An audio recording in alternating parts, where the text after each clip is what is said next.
My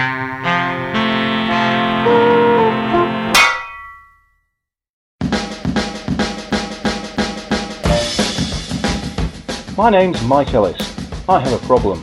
I rescue, refurbish, restore and revitalise vintage drums, in particular Premier drums.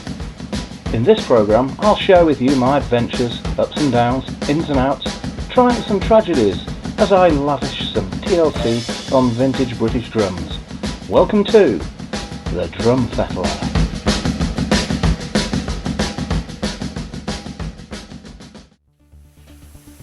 Right, the first of the new projects is here. This rather dinky and lovely late 90s snare drum, soprano snare, and I believe it is a 2060, but we can check by looking inside this here catalogue. So let's have a look. Yes, it's the 2060. It's just there. Soprano snare, 10x6. So, what needs doing to it? Well, I shall tell you. We've got a few bits of rash on the lacquer, which needs sorting out. It needs a general clean. There's corrosion on the swivel nuts inside the low mass lugs, so that will need cleaning up. Most obvious thing is the badge is missing for reasons unknown. It has become detached from the shell, so we're going to need to put the badge back on and fit a new grommet on there. And also inside, not unsurprisingly, and as usual, the lug screws are quite corroded. The next thing to do is get this taken apart and get cleaning up all the little bits and bobs, and we'll sort out those little problems with the lacquered shell. Another mystery package. Well, it's not actually a mystery. It's parts. The lifeblood of Blenheim drums. Bits and bobs of the Premier variety. So let's have a look, see what's inside.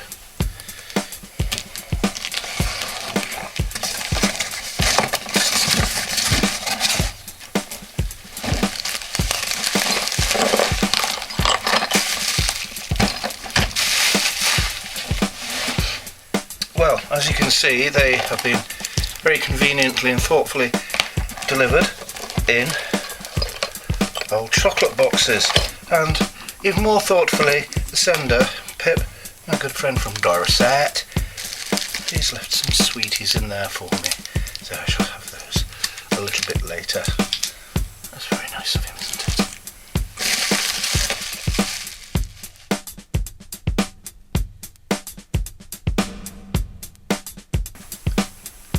This sort of thing is what I love. I love dealing with all these old parts and everything. And often you wonder, well, where do they come from, all these parts? Well, most of the time they come from drums that are past their prime, perhaps deteriorated so badly it can't be saved, or I don't know. But there just seem to be parts, always seem to come to the surface, and I always try to get my little mitts on them whenever I can. The other way, obviously, is to buy it in a drum and raid it for the bits that you want, or the bits that you will need in the future maybe, and that's what I try to do here. Try to carry as much as I possibly can of the Premier and related brands, so this next delivery might be of interest to you.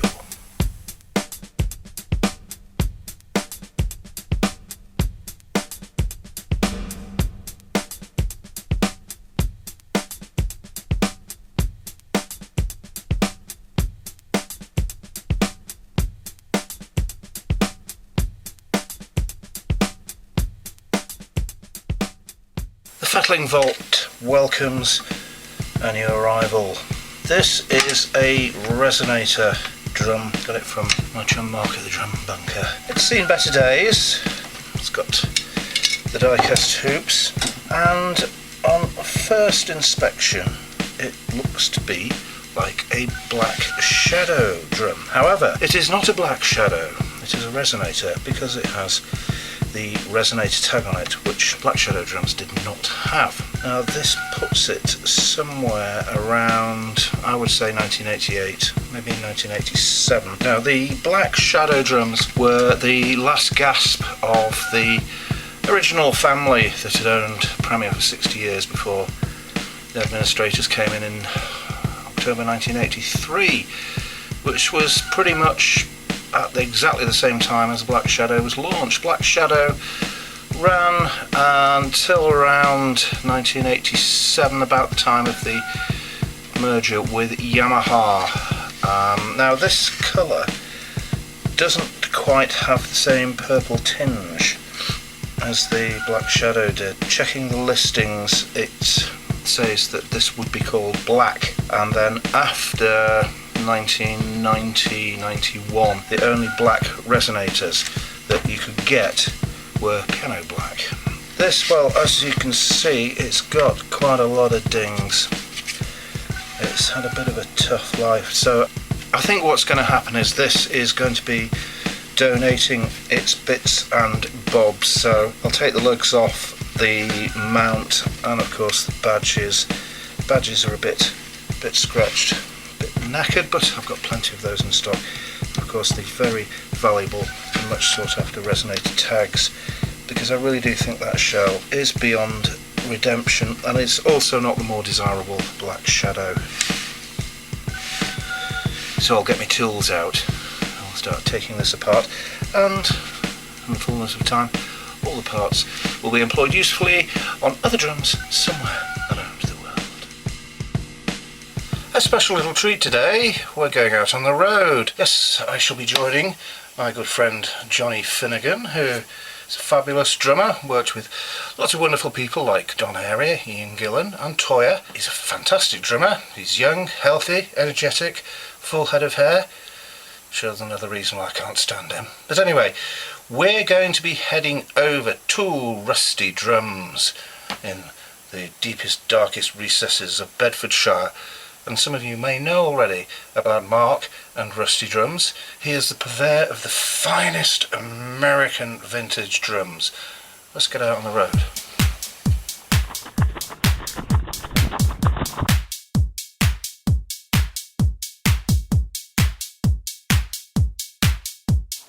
Well, we've arrived, so without any further ado, I think we should go inside this heavenly place of drums and have a little nosy round and see what loveliness we can find in there. Rusty Drums was set up by professional drummers with the aim of importing fresh, desirable vintage drum equipment into the UK market. They are based in the US as well as the UK, and new inventories are added regularly with prices to suit all budgets. This is not a generic box shifting business. Customers are encouraged to experience the hand-picked inventory themselves. They aim to provide honest and detailed descriptions of all the equipment. Anything listed on the website is in the UK, duties paid and ready to use. They have a range of new accessories including sticks, gig bags and cases. So let's go and have a chat with founder, proprietor and all-round nice chap Mark Jeffs in Chinwag Corner. Well, we've made it. It's nice and cosy, it's comfortable, and it's packed full of drums, as you can see. This is Rusty Drums, run by the very lovely Mark Jeffs. Thanks for letting us in here today. Thanks for calling me lovely, that's very nice. Not at all, I like to go against the grain. Nice. Despite what everybody says about you, I like you. Well, someone's got to. Yes. Other than my mum. Okay, so I believe it's 10 years you've been... Yes, 10 years this year. 10 years you've been established. So give me some background, what started all this? I was working in a local drum shop and I'm studying jazz down at music college, always into old drums, and it was just one of those things, you kept seeing the same old drums coming in. You knew who'd owned it, how much they'd paid for it, what they'd done to it, what they, and it's just an idea of bringing some fresh stuff in. One of my old school chums, an ex-Bob Armstrong student, was working in Jacksonville, working for the church, and had a lot of spare time. Right, so this is over in the States, and he kept hounding me with messages on Facebook in the early days of Facebook, saying, "Oh man, you've got to check this out. I've just bought this for $50. I bought this for $100." It's like, well, yeah, great. And then I decided to start a midlife crisis, bought a big American car, and shipped parts over and started shipping drums. It just kind of went from there. Started a Facebook page, and Great stuff. I would say never look back. I think. So it's cars as well sometimes. Occasionally, yeah. I mean, when the budget allows me. All right. Any favourites? Not particularly. No. It's you know, big And- brown stabbing wagons. I noticed that on the way in. Yes. I'm coveting that quite unhealthily. It's fun. It's different. So is there anything you specialise in? Any brands that are your... I suppose it is anything American. Right. I've never really delved into the Premier, Beverley, Ajax side of things. I don't know enough about them. Right. So it's always been Ludwig, Gretsch, Slingland, So you're kind of like the Rogers. exact opposite of me. Pretty much. I don't know all these lovely, lovely American drums, which I don't really know anything about. Yeah. But there's certainly plenty to choose from. I mean, how many kits do you have in at any one time? I think I'm sitting on about 85 kits at the minute. 85 kits. 220-ish snare drums. Wow. That is quite a lot, that. It's obscene.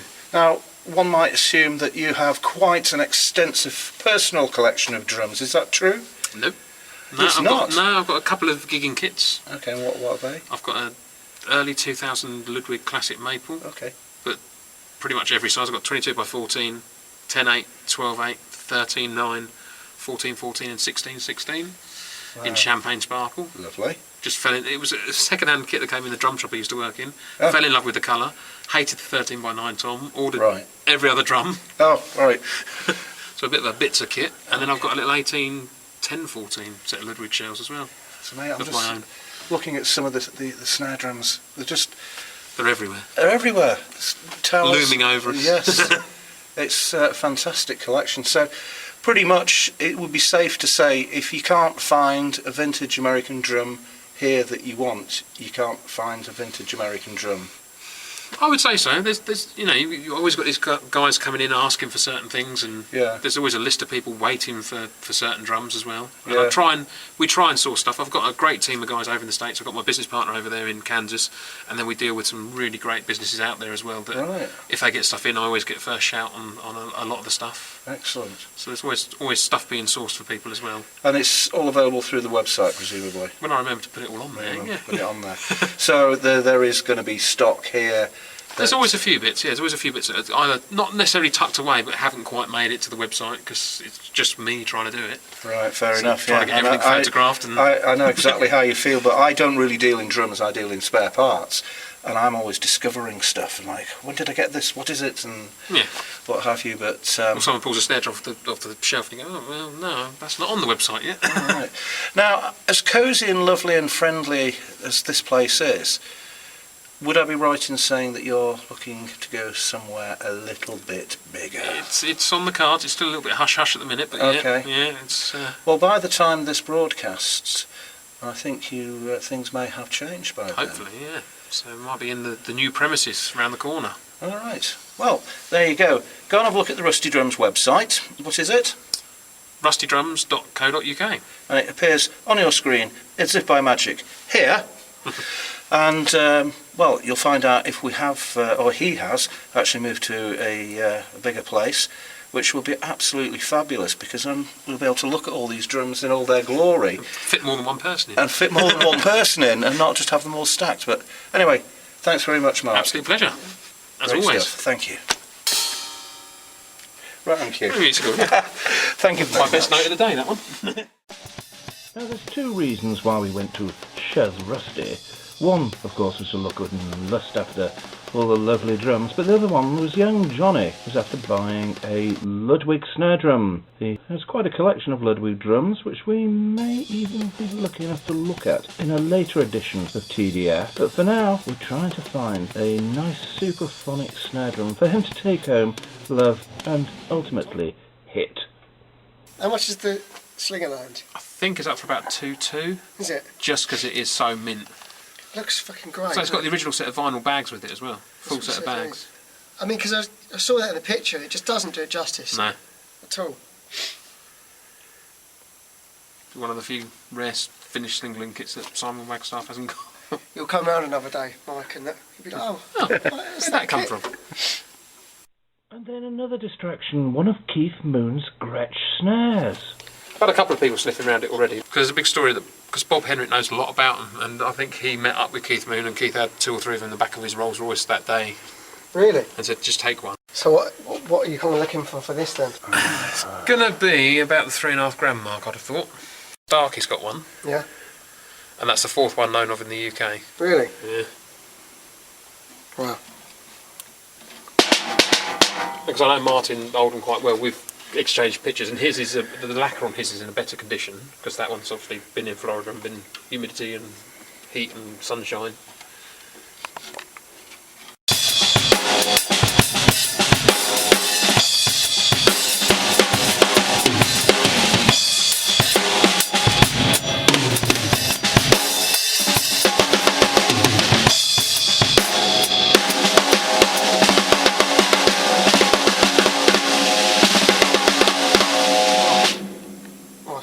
Yeah, I'll take it. Good, thank God for that. Well, what a splendid day out that was. It was lovely to get out into the wild and windy blue yonder and go and look at some fantastic drums. It wasn't all American drums. We did spot a very nice Ajax kit in one of the side buildings. Now that is lined up to be fully fettled and given some TLC and love, and I believe it is going to a very lucky customer in the United States of America, so all's well with that one. We also spotted another Ajax kit on top of his Morris Minor in the garage. We're a strange lot as vintage drum people.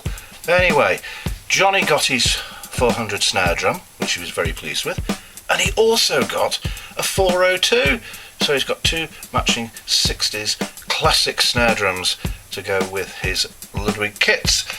Did mention we will be setting up a meeting, a little session with Johnny, because he's got a lot of kits that I think fans of Ludwig drums would like to see, so that's going to be in a later edition of the Drum Fettler. Also, just between you and me, he got himself a pair of 1950s Zildjian hi-hat cymbals, but keep quiet about it. Keep it on the hat. Don't tell anyone, just in case his missus is watching. We wouldn't want her to find out. You know how it is.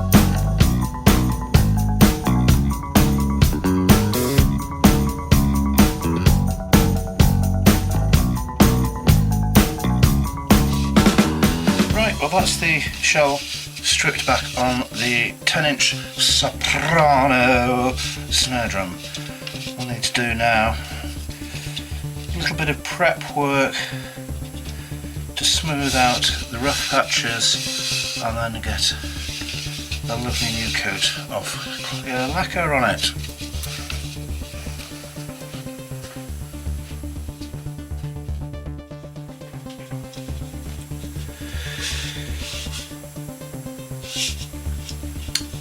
The shells had a little bit of titivation in readiness for a new coat of lacquer, so that'll be the next thing to do. But before I do that, what I'd like to do is talk to you about the low mass lugs. Come with me.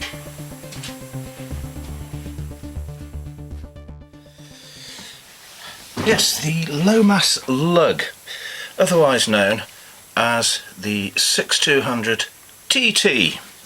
It's also known as the 6200 BD, but it needs the addition of this little rubbery gasket. Now you can see it's quite a bit thicker than the usual gasket that is fitted to the lug. The reason I wanted to talk to you about these is it's something to watch out for. These are prone to breaking. Where the screws, the mount screws go in, these often break off under high tension, and particularly on snare drums, because snare drums naturally are under greater tension than other drums. Now, thus far I've not heard of any reports saying that tom-toms or bass drums have had this sort of problem, but it's always worth looking out for, and it's something that people are constantly looking for to repair their snare drums. I have heard tell of this situation being resolved by using longer screws, because the screws are a little bit short, so once you've got that screwed in and that sort of about the thickness of your shell, there's only a few threads going in there. And as I say, for a tom-tom and a bass drum, which relatively speaking aren't under the same sort of stresses from tension that a snare drum might be, you might want to think about looking at your snare drum and going down to the old hardware store and saying, "Stout yeoman, I need some long screws." And then once he's let you back in and you've explained what it is you actually really need, then hopefully you'll be sorted out. So it's just something to watch out for. Anyway, better get back to the shell and get that lacquering sorted out. Well, that's it for this edition of the Drum Fettler. We're all fettled out this week. I need to go and get some emergency donuts now, so join me again in the next edition where we'll be continuing with the soprano snare, getting that all finished, lacquered, polished and lovelified. Now then, donuts. See you soon.